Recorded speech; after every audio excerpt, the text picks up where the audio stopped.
My name is Victoria Vita. I'm a CEO and founder of Self Awesomeness and host of this podcast. And today's guest is Maya McNulty.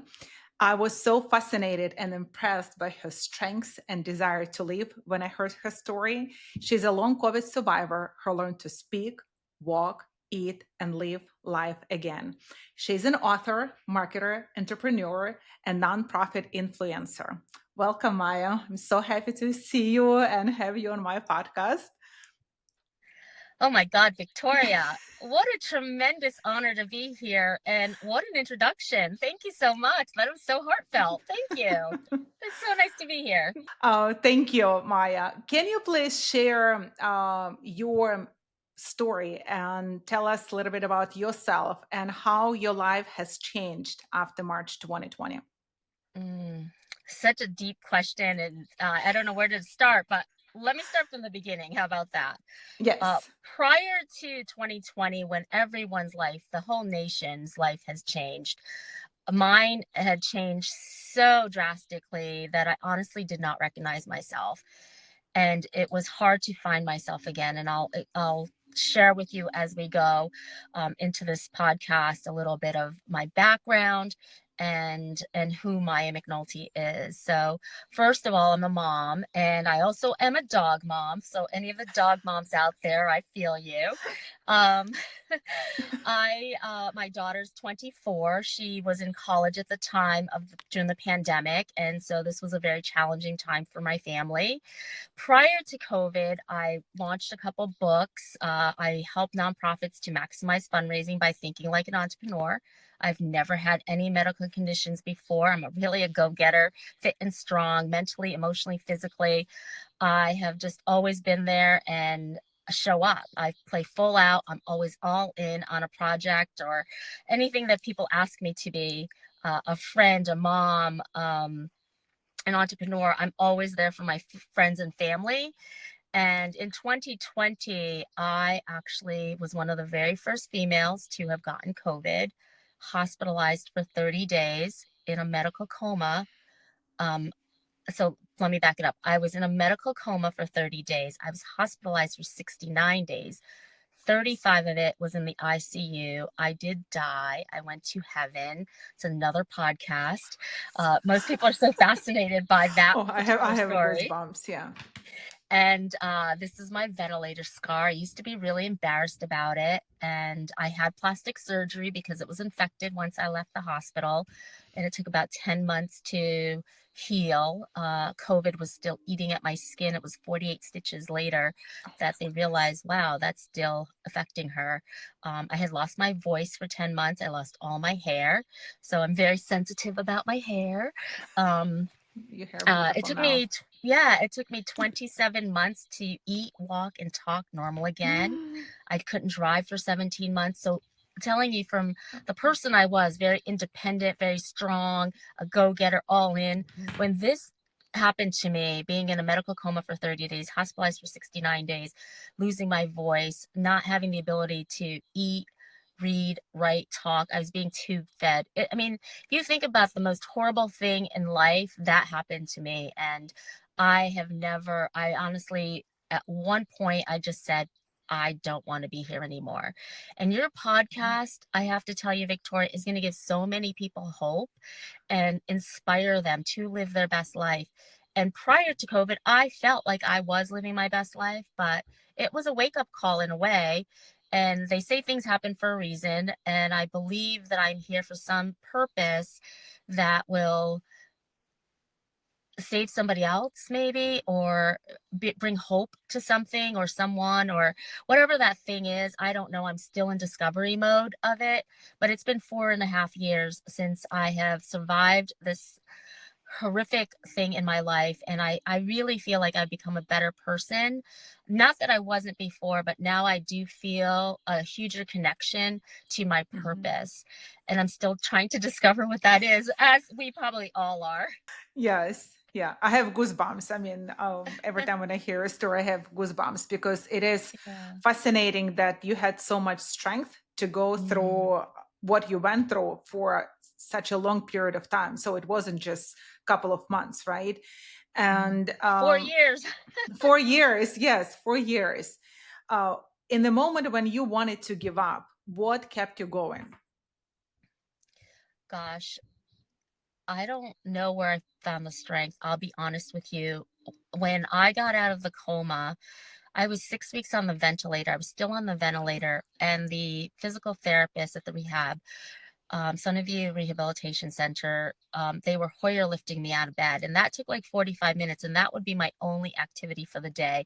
And then I would be spent. I was so tired. I couldn't even eat on my own because I was being tube fed. Mm, I just, what was going through my head is, God, what happened to me? And if mhm, I'm going to be a vegetable for the rest of my life, I don't want to be here.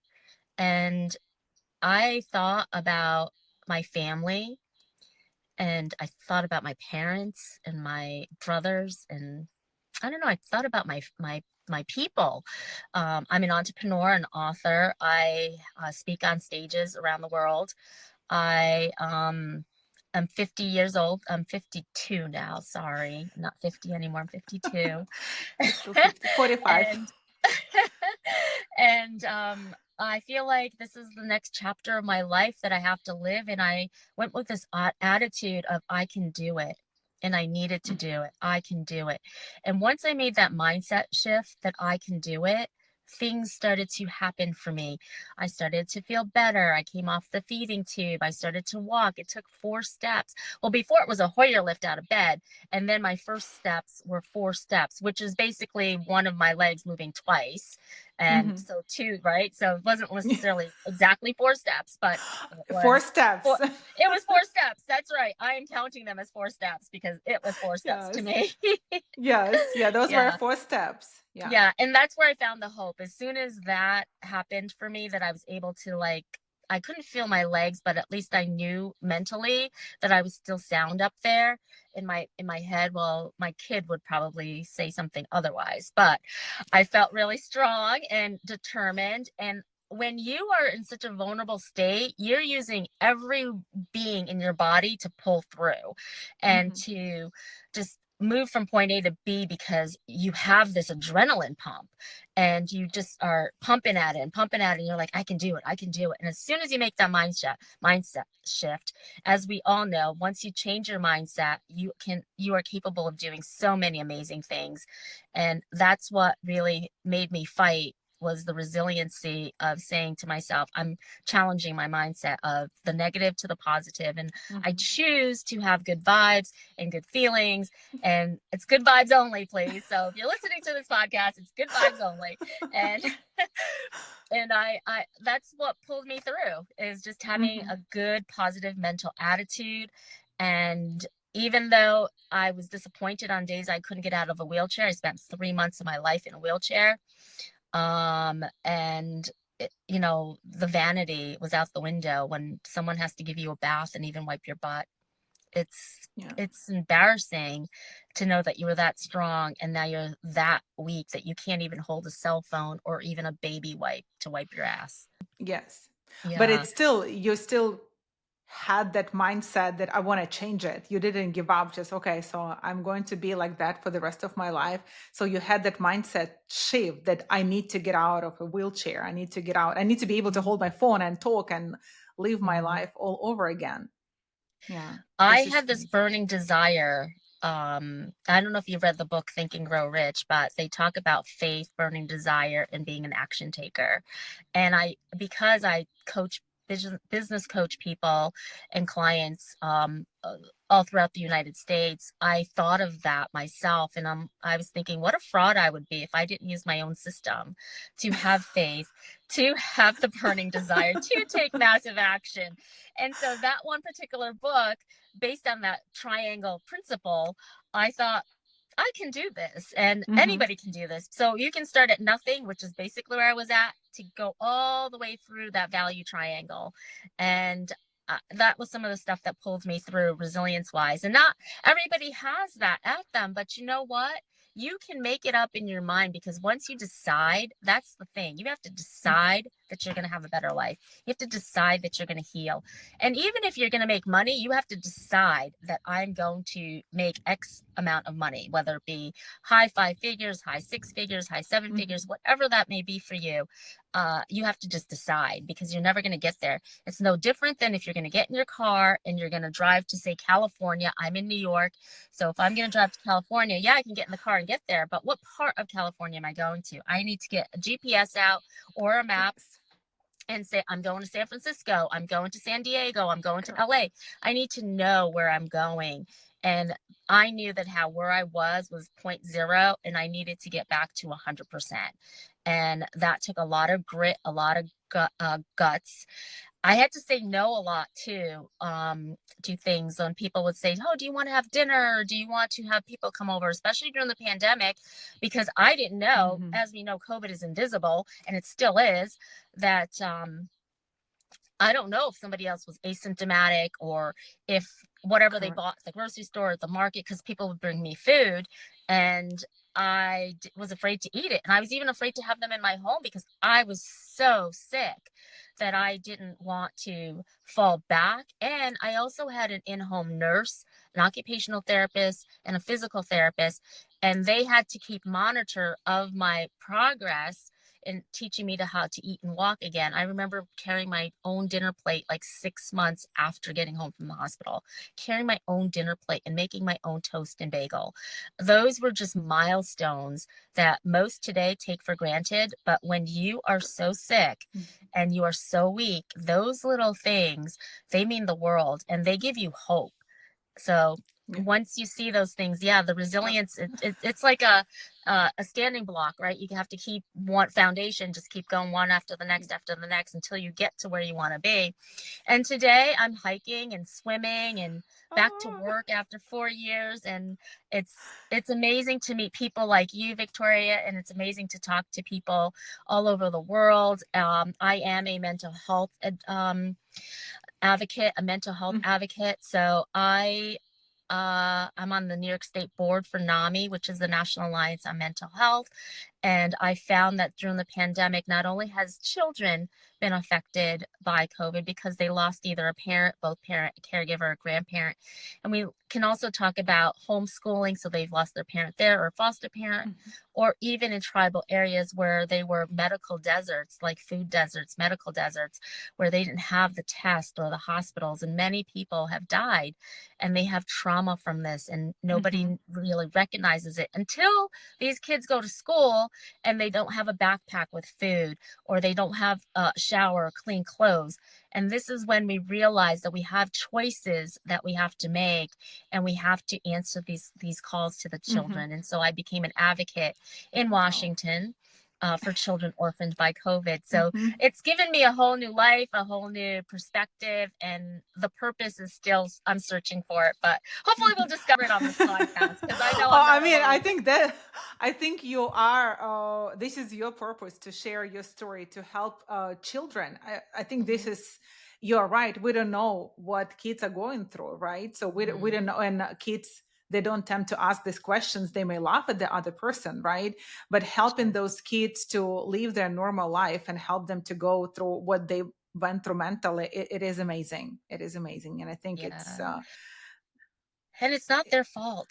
A lot of it is children not there. think Yeah. that, why isn't my mom and dad here for my first birthday, or my second birthday, or my 10th, or when I turn a teenager, or my father promised me he'd walk me down the aisle and he's Mhm. not there now, and maybe it was my fault. Like, when you're little, when you're 10 years old, you don't understand death. Mhm. I mean, I'm 52 years old, and there's a lot of things I still don't understand, and I'm still learning, right? Everybody should be learning something every day. Yes, we do learn, I think, every day. So my son lost his dad when he was 8. So, and he still does not comprehend why he died, Mhm. right? So we still talk about it, but it's very hard to explain to a little person why their parents are gone, right? Mhm. Yes, of Yeah. course.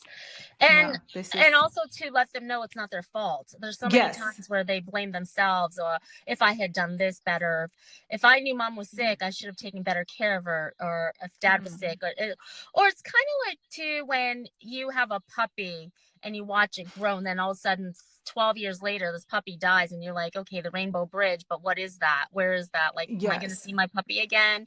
There's Yeah. just this love that you have for things and animals and family and Mhm. friends that it's irreplaceable sometimes. Maya, who supported you during your recovery period? Who were the Mm. biggest supporters for you?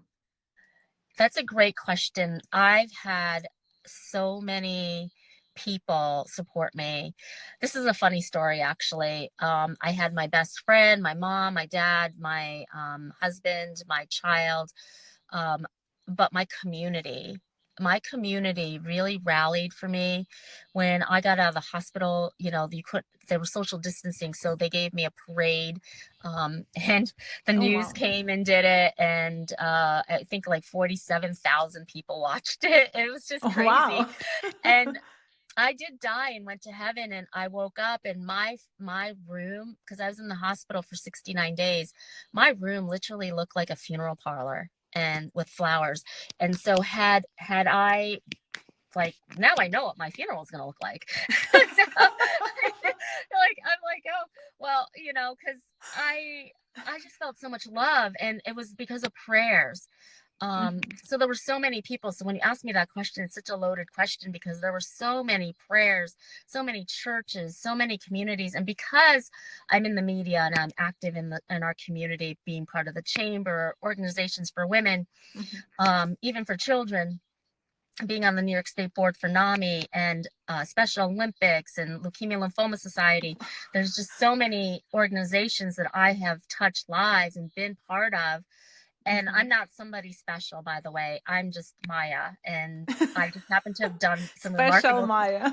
yeah, I've just happened to have done some things in my life that I was able to um maybe get a hall pass for. So, because why am I here? What's my mission? What's my purpose? And I think because I was just a good human, and I volunteered and I was a community leader, that I got a second chance. I do remember when I was dying and it was time to pull the plug, and the doctor told my husband it was time, and that he asked if I had any children. And my husband said that how we have a daughter, and she's a sophomore at the University of Colorado Boulder, and we live in New York. And he said, you need to get her home right away. And that was the time of a global shutdown. And it was time for her to come home to say goodbye to me via Zoom. How hard is Goodness. that? And Oh, my I know goodness. that when we talk about children and trauma and mental health, that's got to leave a scarring impression on you. But just when I was going to heaven and swimming, I swam in all these seas and oceans to get to heaven. And when I got there, I waited in purgatory, and I just remember being so withered. And by the time I got up to the gate, and you do see gold, and you do see the gate when you go up to heaven, and I could see down here. And I said to my niece during the parade what they gave me, I said, gosh, I saw this. And I said, but you all look like speckle lights, little lights. And she said to me, she goes, Aunt Maya saw my candle. That was Oh, deep. wow. She saw my Wow. candle. And Wow. I could see down here. And then when it was my turn to go to the gate, I remember the gatekeepers holding off, because they're like staffs at the end of this golden gate that has like these sharp pickets on the top. And I just saw hands that said, it's not happening to you, it's happening for you. And that's when I woke up out of the coma 35 days later. Oh, Hmm. my goodness. Yeah. Oh, my Yep. God. And That's. yeah. And then, yeah. So then my pulmonologist, the guy that did my ventilator, and all three of my lungs had collapsed, and that's how I had died. And then I was resuscitated. But or whatever. I was in a coma. I don't know. Mhm. This is what I was told. But I remember telling my doctor, I said, Dr. Khan, I got to tell you something. It scares me. And he says, what is it? And I said that how when I was in my room in the ICU, I saw myself. I can describe to you where the ventilator was, where the heart monitor was, what I was wearing. And I did. I described it to him, and he says, how did you know that? And I said, I saw it. And Wow. I never saw a picture. I never saw, no one told me because nobody was allowed except the nurses in my room. And he says, you have PTSD and this is a trauma that you have from that. And I've never had trauma before. I don't know what that is, but now that I'm living it, I realize that it is a trauma. And sometimes I don't like say it to people because I want attention. I say it because I want to figure out, like, I'm a problem solver. So I want to figure out, why did this happen to me? And like, why did I see people floating in this room where I was in? And yeah, so I said this to him, and I said I remember being in heaven and swimming there. I said I felt like a beat up Ariel from, the Little Mermaid. I felt like the Little Yeah. Mermaid, really, all withered. So and some gold ship rescued me, and then this gold ship brought me up to heaven. um yeah, so those were some of my stories that I can remember, and I'm so detailed about it that other people that have passed and have been reborn, Mhm. or however, spiritually, they have also said they've experienced that and seen that. And how is it that all of our stories are similar, Yes. um, without hearing or Yes. knowing each other? So I have to believe that it's true. Because sometimes, our minds get away from us and we can make things up, and we're creative, and But I'm in advertising, so I'm all about creativity. So yeah, but once I started telling my story and other people hearing it, and Mhm. they too have heard from other people that have passed and come back, or Mhm. whatever their story is, that we've had similar instances.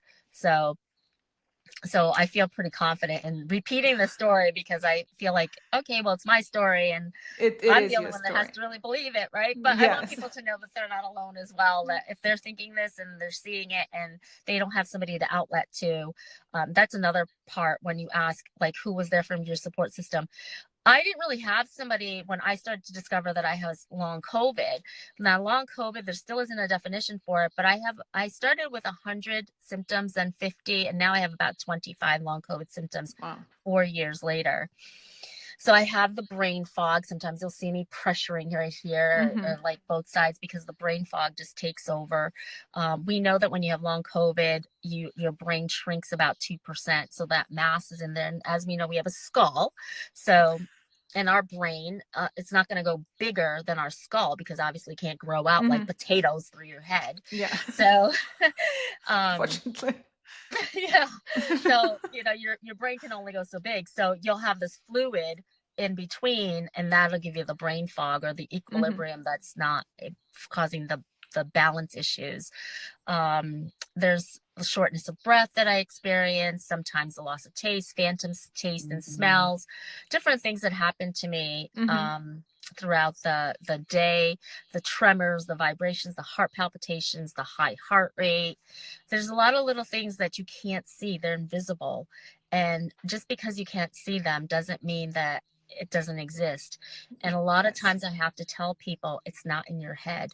So I started my own community of COVID long haulers because there wasn't one at the time. Mhm. And that's a lot of how I fell back on finding a community. So and that's part of the thing about PTSD as well. If it doesn't exist out there, create your own. Because, Mhm.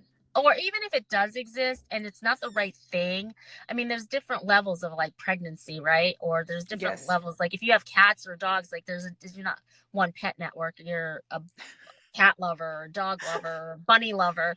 Yes. I've had a turtle, I've had a bunny, I've had a cat, I have had a dog, I've had them all. So I'm an animal lover. So whatever you got.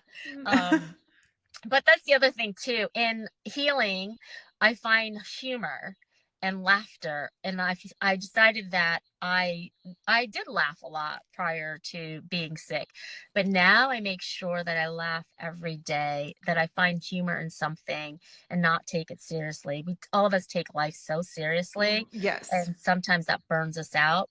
So I lean on my community, I lean on my family and friends, I lean Mhm. on people that I am, my business colleagues. Um, those have been some of my strongest supporters because they watched me be this strong person and then wither Yes. down to nothing and then become so resilient again and again and again. And there were times because I did get COVID the second time and I was Oh, hospitalized wow. again for 9 days in 2022. So 2020 and then 2022. Hmm. And the social distancing and all that, I got COVID in my bed. My husband came home. One of his staff had COVID and he got it, but he didn't know. He was asymptomatic. And I woke up with it. And Oh, I'm wow. like, all right, well, I wasn't anywhere but in bed. And so, I mean, you can get it anywhere. It's invisible and it Yes. doesn't discriminate, right? It doesn't matter Yes. how old you are, if you're black or white or Hmm. purple, it doesn't matter. It doesn't discriminate and it can be life reckoning. So take care of Yeah. yourself and nurture yourself. And I was a healthy person. I had a healthy diet, a healthy balance. So I can't even give you that advice. All I can say is just take care of yourself and know who you are. So that if somebody says, Yeah. well, you've always been sick or you've had this, the only thing I've ever had was maybe I'm just a little thick. I'm Indian, so we're a little thick, Um, but but I don't know if that like I'm not obese, so No, you are not at all.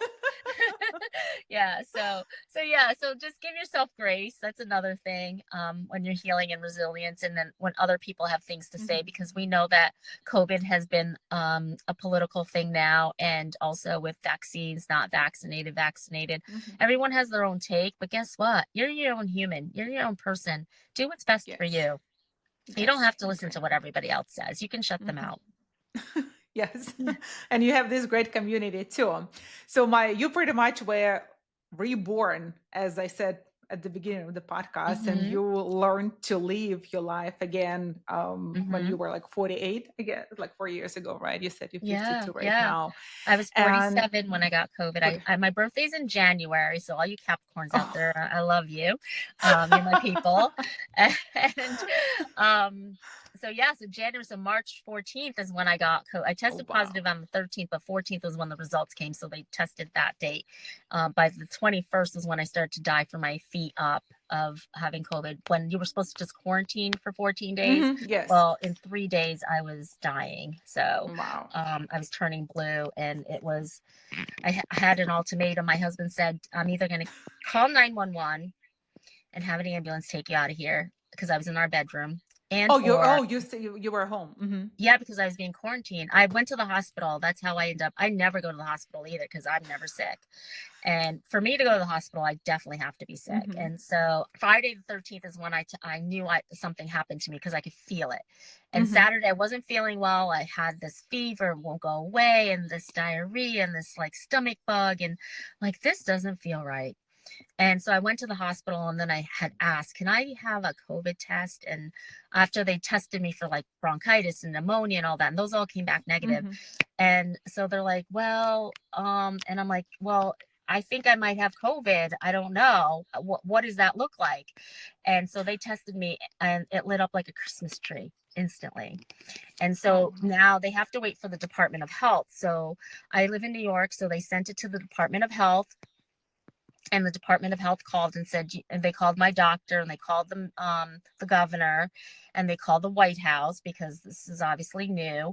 And hmm. Dr. Fauci was on my team, Operation Warp Speed, and he was in contact with my physical therapist in the Hmm. hospitals and stuff, saying, how is she doing? Like, because at first it was just for elderly. And here, 47-year-old, I just was Yeah. 46, turned 47 in January, got COVID and is dying. And Yeah. only elderly was supposed to be getting this. So they misdiagnosed, and by Wednesday, yes, my husband did carry me down the stairs on his back because I was like, Mhm. I don't want an ambulance. They told me to quarantine because I'm tough headed like that. And he's so on his back, I go, carries me down these 15 steps. There's two landings, right? And in the car, and he's in construction, so he had gloves and mask and stuff like that because that's what they wear on the job sites. Yeah. And I don't know. He was just paranoid that like he could get it too, because there was nothing about wearing a mask or anything like that. But he was just Mm-hmm. smart enough to do that, and so Mm-hmm. he didn't get it. And then he brought me to the hospital. And there's like a roundabout where you drop people off at the hospital because you can't Mm-hmm. Yeah, park yeah. there. So he dropped me off. He stopped the car. He went and got the nurse. The nurse came out with a wheelchair. They put me in the wheelchair. I wasn't cognitive. I was really just like lying there like a Mm-hmm. dead person.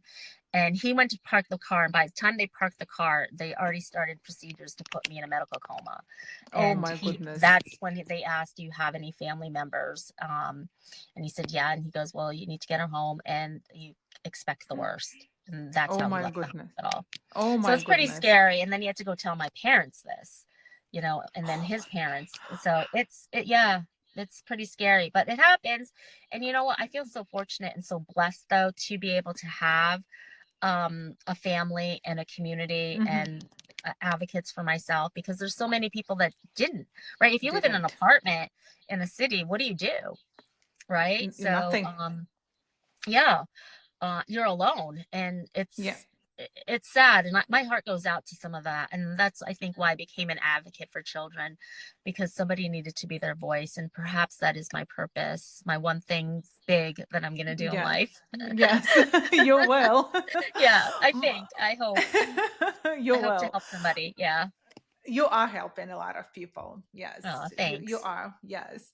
Maya, remember you said that when you made your first bagel and you carried your plate after long, how many months? It was like 20 months, right? When you were recovering.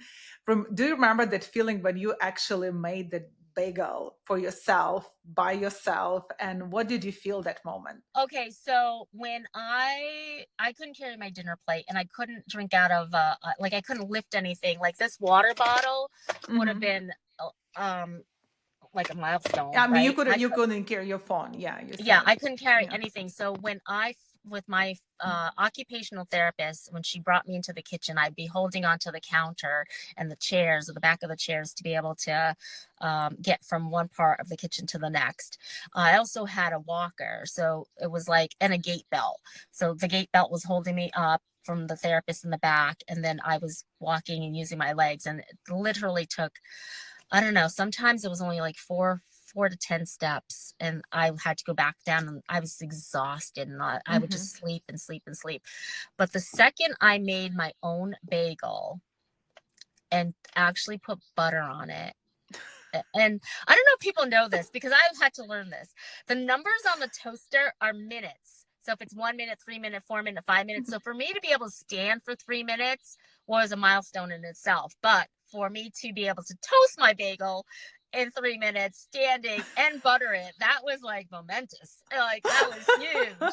So yeah, I remember writing about it because I was keeping a diary blog on Oh. Facebook, because so many people were following me, and Hmm. I was in the media so much about this case of long COVID and long COVID, that when I did write, I would say like, today was a day that I moved a mountain. My mustard seed moved, and it moved this mountain. I made a bagel, and and it's microscopical, but it was such a good moment in my life. Really, I thought that I was unstoppable. Really. Yeah, and Yep. I think that's the point to appreciate, right? Hmm. Our like small big achievements. And Yeah. for most of Yep. the people, making their own bagel was, it's kind of normal routine. But Yeah. for you, it was that milestone that you realized that I can do Hmm. anything, so I'm Yeah. Yeah. unstoppable. Yes. Yeah. Wow. Definitely. When you conquer those small goals, you Hmm. know that the big ones are going to be easy, because Yeah. those small ones are really the hard ones. Like Yes. it's just, I don't know. The mindset is so, it's deceiving sometimes, because there's times where you can psych yourself out to say, I'm not going to do that. And once you Hmm. made up your mind to do that, it's just how it's going to be. So you have to remain positive, and you Yes. have to just pull yourself through over and over again. And I know it's going to be tough. I know it's going to be hard for people. Yes. I already did it. I lived it, and I know that it's hard, but you can do it. You You can can do do it. it. And like I said, that's what I said when my therapist got me on that out of that Hoyer lift. And a Hoyer lift is like a banana swing, and they strap you through like your front legs and your back legs, and they zip it up like a cinch, and then it like pulleys you up, and you're just floating like a banana, like a hammock. And then that gets you up on your legs, and you can't stand on your legs because your legs are very weak. And so now you're going on this other machine to Oh, elevate you, so that they put you laying down and then they elevate you up. And I couldn't do it. I remember not being able to do it, and it took like 3 therapists. In the beginning, I was a 3 assist, which means it was like a nurse, 2 physical therapists, or a 2 physical therapists and a mhm, tech. Had to always be 3 people helping me. And that was for like the first 30 days, because it was 35 in ICU and then the 30. And then I finally got my first bath about 60 days after, a real bath with real dial soap. I remember sitting in there crying in the shower, like oh, I'm wow. taking a shower, a real shower Oh my with gosh. real dial soap, with real soap and Hmm. real shampoo. And Victoria, the mud that came off my body, the dirt, it was, I cried because I said to myself, I'm so dirty. Yeah. I shower every day. I'm a clean girl. I like my makeup. I like my clothes. And I was so dirty. And Mhm. I was being sponge bath, or baby Yeah. wiped bath, you know? And that's no way to live. And that was one of the reasons I said I didn't want to live, because if I was going to be a vegetable like that and have to be sponge bathed for the rest of my life, I'm not Yeah. interested. I want my money back. Check, please, somehow. Yeah. Mm. So making my own bagel was moving mustard seed for sure on a mountain. Yes. Hmm. Yeah. And taking shower every day now, right? Yeah, So taking a it's huge shower. achievement. Yeah. Speaking Yeah. of the showers, though, I did not shower every day when I got out of the hospital. I showered every other day or every 2 days, because I wasn't strong enough. I couldn't breathe. I Mhm. was still on oxygen. They call it RA, which is room air. So I was between room air and oxygen. And to be able to pull all that in the shower, plus just taking a shower, I'd have to choose which activity I'd want to do. So an activity for me would be considered eating, walking, physical therapy, shower, going to the bathroom. So I use this theory called the spoon theory. And the spoon theory is, say you have 10 spoons in a day, and they're basically your currency. And what you do is you spend your spoons. So if you spend your 10 spoons, then you don't have 11 to spend, you have Mhm. 10. And so you can use them wisely so that you are not overexerted. And when you do that, you're able to heal, because as we know, if you can doesn't mean you should. Just because you Mhm. could doesn't mean you should. Um, my therapist would say, just because you can doesn't mean you should. And that stuck with me for a while, because there's so Mhm. many times we think, oh, well, I can do that. And just Yes. because you can doesn't mean you should. Yeah. Um, but yeah, so those are some lessons I've learned along the way. And I hope that somebody that's listening today through this feels the hope, feels the joy, the Mhm. laughter, the humor, because life is worth living and laughing through. If you're just serious all the time, you're Yeah. not going to have any fun. And I'm about having fun. I love to have fun. I love to laugh. I love to do new things. I love food. I love clothes. I love pets. Yeah. So I You love love traveling. life. Yeah. Yeah, I love life, and life is so ready to be lived, and you have to want to do that. So yeah. Yeah, thank you for Yeah. asking these great questions. So, what advice would you give to someone who is going through, let's say, like physical illness right now, that they need to feel inspired and push Mm. forward to recovery? Well, I'm going to leave you with these 3 C's. When things happen to us, we have choices. We can lay down and die, or not have hope, give up, or we can fight and be resilient. I chose to fight. Our life is going to have change. The change is going to be good or it can be bad. I was living in a wheelchair for 3 months of my life. That change could have been something that really changed me, like not wanting to live the rest of my life, because I was a runner back then. I'm busy with traveling and my family. I'm a soccer mom, a dance mom, a horseback mom. I was wanting to do all those things and my life would have been changed forever. But you have to want to change. You have to decide. And the other thing is, the other C is a challenge. We all will be challenged in life, but we also can take that challenge and make it into your hope, into your journey, into your discovery, into whatever you want it to be. But the challenge doesn't have to always be difficult. Like you can challenge yourself to traveling the world or hitting 5 continents, or you can challenge yourself to eat every flavor of ice cream. It can be every, like, it doesn't have to be so extreme all the time, right? I mean, there's chicken wing challenges and hot dog challenges and hot sauce challenges, right? So there's so many, but you can challenge yourself and you can become this new person. um, so those are some of the C's I'd leave you with. You have choices that you can make. You can be the change that you want to see, and you can challenge yourself for good or bad, um, to overcome whatever you'd like to overcome or master. Life is good to challenge, because why accept the status quo? You can be better, bigger, stronger, faster. You just have to decide and challenge yourself. Yeah. That's what I did. I challenged myself to get better every day and be healthy. And now I challenge myself to discover what my purpose is, what my true purpose is. And that's been my biggest challenge right now. But I accepted the change that's happened. I have, I think, 7 different scars on my body that didn't exist prior to COVID. I have one here on my chin from being prone 14 to 18 hours a day. I have a ventilator scar. I have 4 of them on my stomach from being tube fed.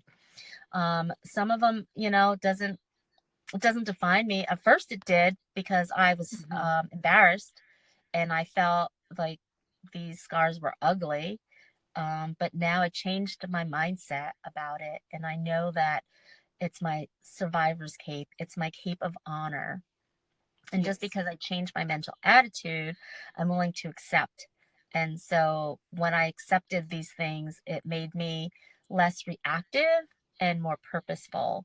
And so I became more cognitive of my behavior and my environment and the people. And I had to actually too cut people out of my life. And that was some of the change that I had to make.